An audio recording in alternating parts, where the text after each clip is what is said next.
Comme beaucoup de gens de ma génération, j'ai eu une période de découverte de l'artiste qui a dévié vers une passion et m'a amené à découvrir toute son œuvre musicale.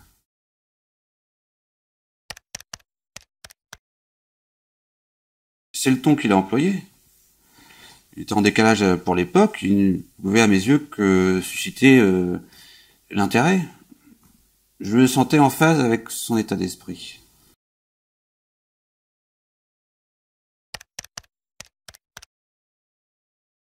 Les deux.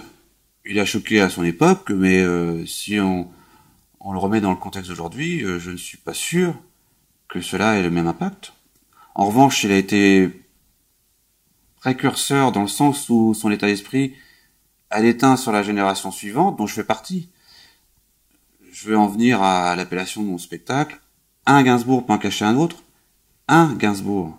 Et j'estime être en réalité un Gainsbourg parmi tant d'autres.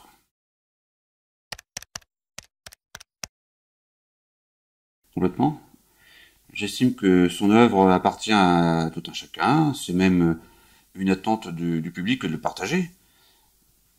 Je préfère cette démarche que celle de vouloir se l'accaparer tout entière.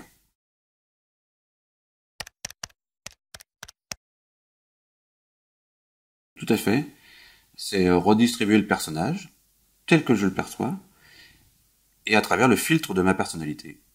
Cette perception a été imprégnée par l'état d'esprit de Gainsbourg, et ce ton décalé qu'il a en quelque sorte mis en place, et qui a, sans qu'il l'ait vraiment cherché, influencé durablement toute une génération.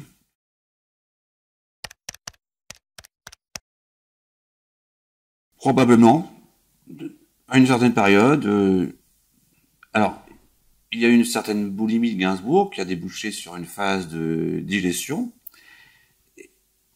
pour ensuite mieux le rendre, sans mauvais jeu de mots.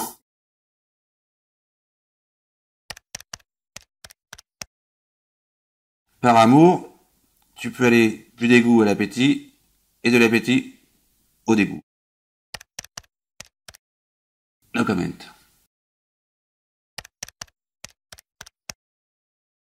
Les deux, mon colon, rien n'est taché, et tout est lié.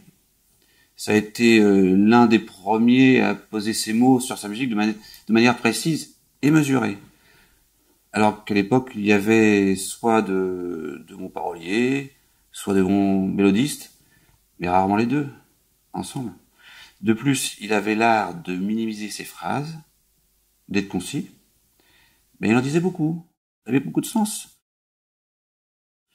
Il avait aussi l'art par ailleurs, de mettre en chanson sa vie perso, sans saouler personne, grâce à la dérision, l'autodérision, l'humour, les sous-entendus, proposés de manière sous-jacente.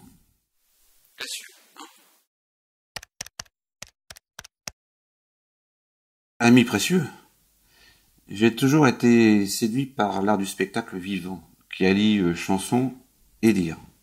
C'est, je crois, la richesse de son alchimie qui a incité mon choix. J'avais conscience de toute cette richesse et j'étais aussi conscient que ce n'était pas forcément coquin à trouver sur notre artiste.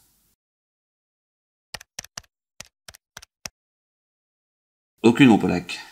Le public de Gainsbourg, à son époque, n'avait rien à voir avec le public de Clo-Clo et Johnny en leur temps, pour ne citer qu'eux. Et j'observe aujourd'hui que cela s'applique toujours quelque part.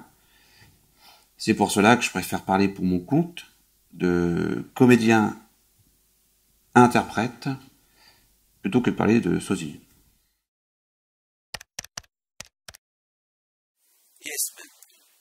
La première pensée, crainte d'un spectateur lambda est de savoir s'il ne va pas se retrouver face à une pâle copie du personnage, parce que l'on touche à un mythe. Gainsbourg a toujours un pouvoir de fascination. Et le public tend à rester sur la nostalgie sensuelle de ses propos. Alors, pour ceux qui osent, en se disant, soit on est curieux, ou alors de toute façon on pourra toujours rigoler doucement, parce que c'est très tendance de vouloir rigoler doucement avec le style de spectacle télévisuel actuel, quoi.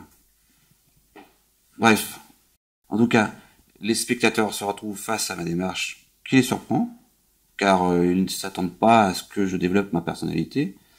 Ensuite, ils sont invités à déconner dans le ton et l'esprit Gainsbourg, et au fur et à mesure, c'est une découverte et une appréciation de cette ambivalence. Une découverte qui les séduit. Alors, le retour spectateur est manifestement plaisant et positif. De plus, le spectacle suit une progression tant dans la chronologie musicale que dans l'ambiance. Ambiance qui se gonfle au fil des 3 heures. Allez, bientôt J'aime bien l'association Gainsbourg, Ripaille, Gorgeon, Guinche. Je pratique dans des petits lieux, restos, petites salles, cabarets, comme à l'origine des prestations de Gainsbourg, mais toujours avec le désir d'être proche des gens, par souci de partage. C'est essentiel que le public rentre dans l'histoire et qu'il s'investisse, qu'il ose, quoi, afin qu'il s'étonne. C'est pour cela que j'invite derrière le micro quelques intervenants. J'ai bien l'intention de faire chanter, dans le bon sens du terme, rassurez-vous.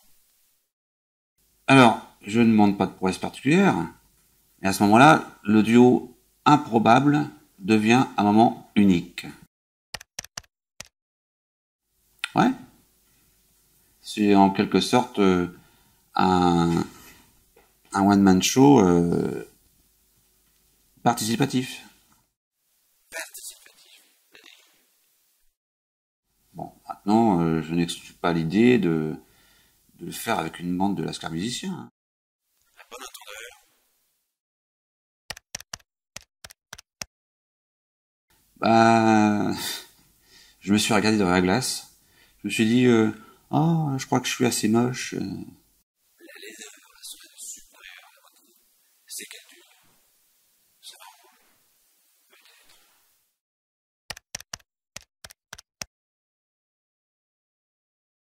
C'est certainement magnifique d'avoir inspiré nombre d'artistes. Gainsbourg lui-même s'inspirait de compositeurs, écrivains, mais je crois qu'il faut éviter tout abus tout de même. Tout racolage intempestif qui peut nuire à l'intégrité de son œuvre. Faut soigner le cloud Gainsbourg. Ouais, Gainsbourg aussi, Gainsbourg de là. Bon, les gars, j'ai l'impression d'être un petit chiot, vous savez, ça qui ne laisse pas le temps de faire sa crotte.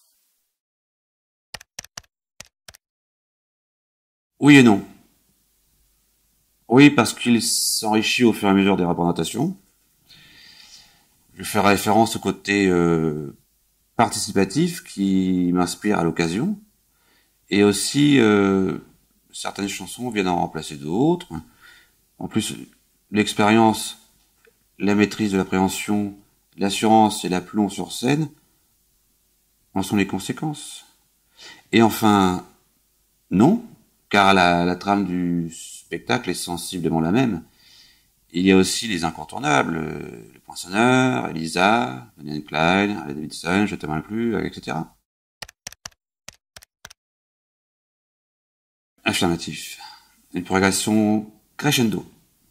Parce que je commence par les premiers titres qui peuvent à l'occasion glacer l'ambiance, comme savait si bien le faire Gainsbourg à ses débuts et malgré lui.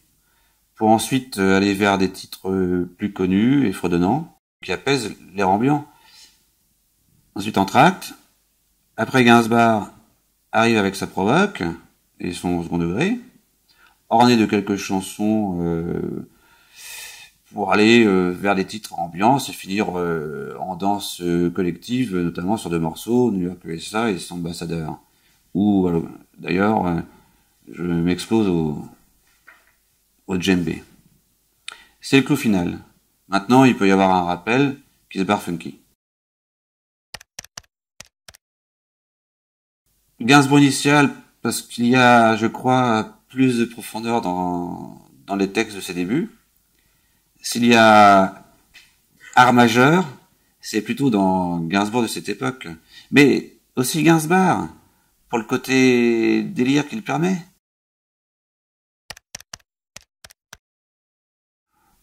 c'est beaucoup plus facile à gérer maintenant. C'est le blindage qui s'épaissit.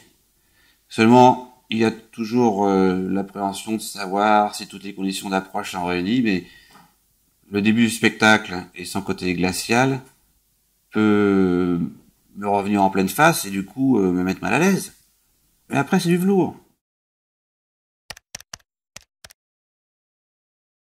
Alors, c'est pas évident à affirmer, mais il y a peut-être la retenue suivant certaines situations, le côté un peu maniaque, l'approche humaine, la clope, quelques gouttes d'alcool et la taille du nez et du sexe, bien sûr. Alors, quand je suis sérieux, je choisis Gainsbourg, mais quand je veux déconner, je préfère Gainsbourg. Non.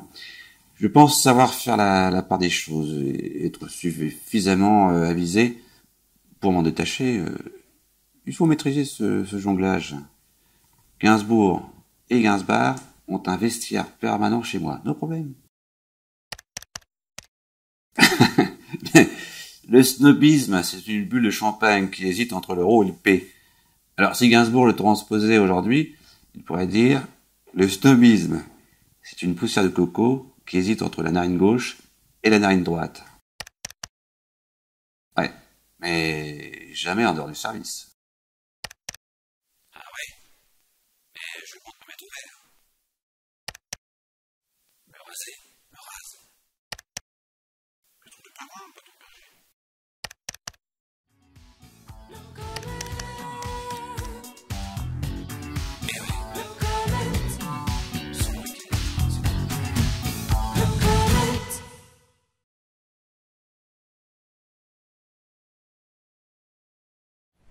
Eh bien Philippe, j'ai rencontré, c'était en 2007, j'avais organisé en Nièvre un festival Gainsbourg en Nièvre et c'est une journée qui lui était consacrée à Serge et on a voulu trouver quelqu'un, on a découvert Philippe Angot. Il n'a pas la prétention d'imiter bien sûr Gainsbourg, il a la prétention simplement de faire un beau spectacle en hommage à Serge et qui a été très réussi. Et sur les 300 personnes, ça s'est terminé qu'à la fin les gens dansaient debout sur les tables. C'était vraiment très sympa et voilà, et puis depuis ma foi on est resté amis.